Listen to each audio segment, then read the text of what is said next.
بسم اللہ الرحمن الرحیم۔ رسول اللہ صلی اللہ علیہ وآلہ وسلم نے ارشاد فرمایا، جب نماز کے لیے اقامت کہہ دی جائے تو دوڑتے ہوئے نہ آؤ بلکہ اطمینان سے چل کر آؤ۔ امام کے ساتھ جتنی نماز ملے پڑھ لو اور جو چھوٹ جائے اسے پوری کر لو۔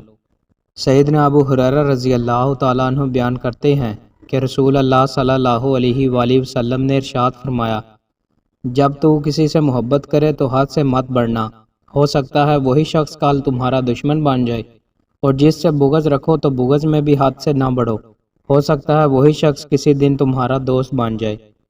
رسول اللہ صلی اللہ علیہ وآلہ وسلم نے ارشاد فرمایا، جمعہ کا دن 12 ساعت گھڑی کا ہے، اس میں ایک ساتھ گھڑی ایسی ہے کہ کوئی مسلمان اس ساتھ کو پا کر اللہ تعالیٰ سے مانگتا ہے تو اللہ اسے ضرور دیتا ہے، لہٰذا تم اسے عصر کے بعد آخری ساتھ گھڑی میں تلاش کرو۔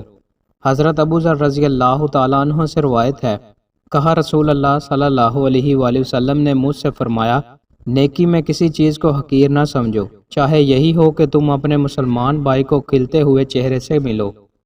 سنتوں کی فضیلت۔ رسول اللہ صلی اللہ علیہ وآلہ وسلم نے ارشاد فرمایا، جو شخص ایک دن میں 12 رکعتیں نفل پڑھے گا تو اس کے بدلے اس کے لیے جنت میں گھر بنایا جائے گا۔ دوستوں، مزید اچھی ویڈیوز کے لیے ہمارے چینل کو سبسکرائب لازمی کریں۔ بہت شکریہ۔